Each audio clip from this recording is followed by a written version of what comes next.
mutates into another species is scientifically alarming because it could occur just and unpredictably the other way round. We may be at risk from a unknown range of diseases producers carried among the genes of other animals. There is a little sentence regarding the cure. Could I read that? Please go ahead.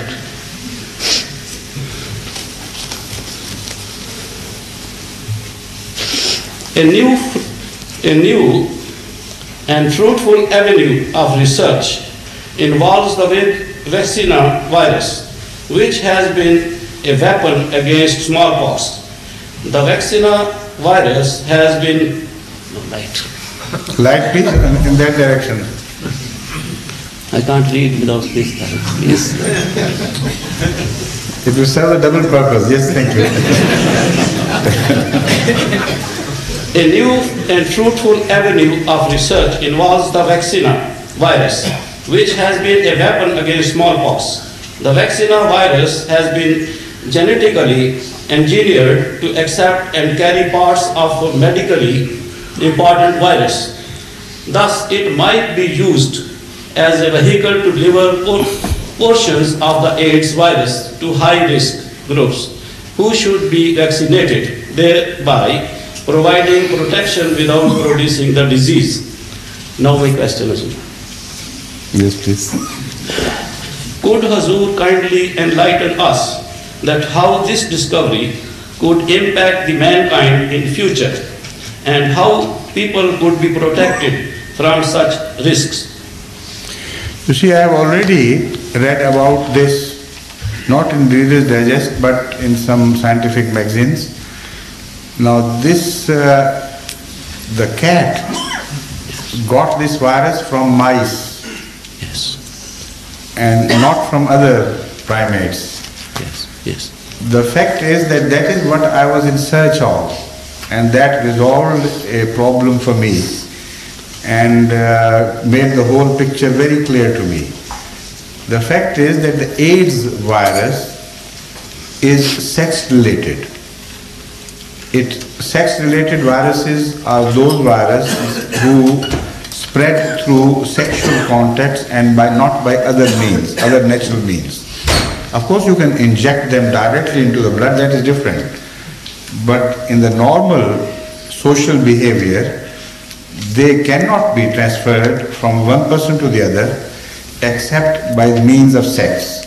So they are sex-related viruses. This is. And this virus has already been mentioned by Hazrat Sallallahu Alaihi Wasallam as a punishment to a society which has become not only permissive but also shameless. And he described it as ta'un, as a sort of plague. Hazrat Masih Maud was also told. Now this, let me make the first part clear first.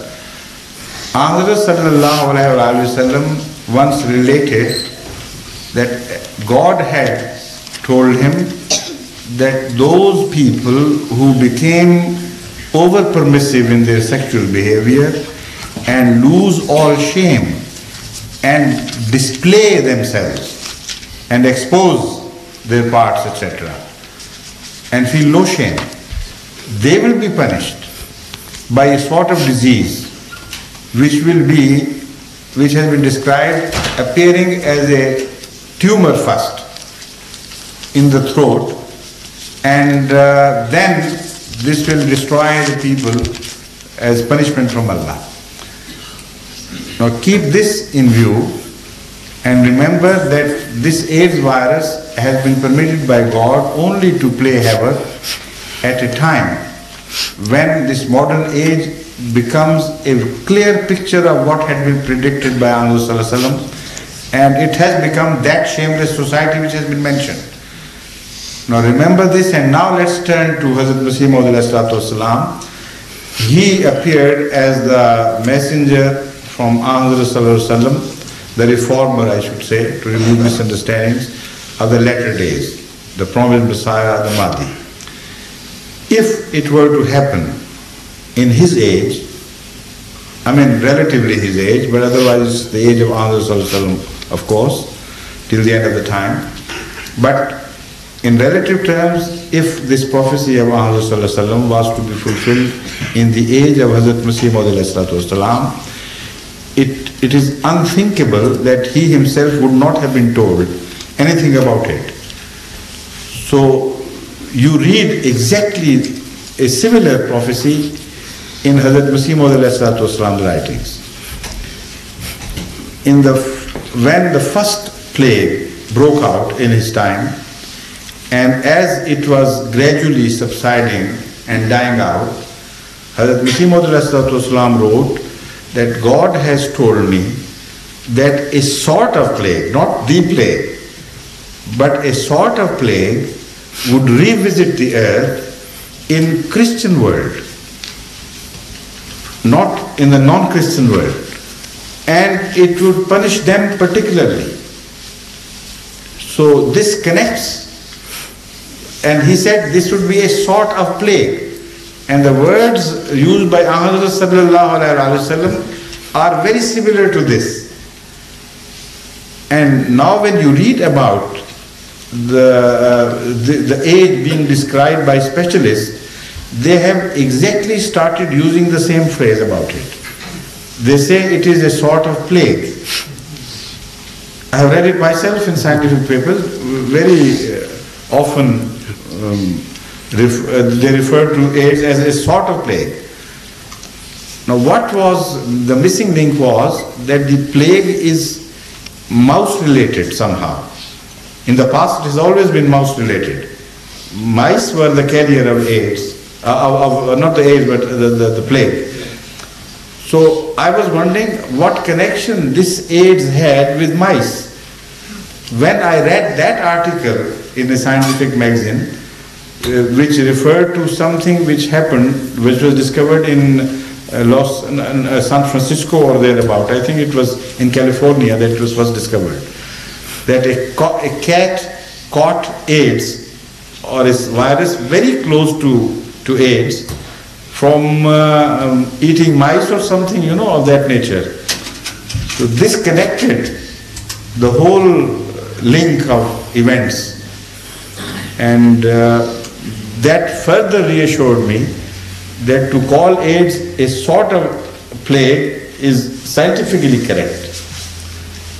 Now, as far as the future of mankind is concerned, as I've already told you, this disease is self-related, sex-related. It did not occur accidentally. It is wrong for the scientists to conclude from their studies that these are accidents of nature. In the light of these predictions, they are certainly not accidents of nature, they are designs of nature, pre-planned by God and revealed even 1400 years earlier to Hazrat Muhammad Mustafa sallallahu alaihi wasallam. So there is no danger to mankind from any jumping of genes accidentally, because these things are well controlled by God. In billions of years of evolution, these accidents did not jump in the wrong directions. The evolution of life is well or coordinated and well planned and well linked from species to species.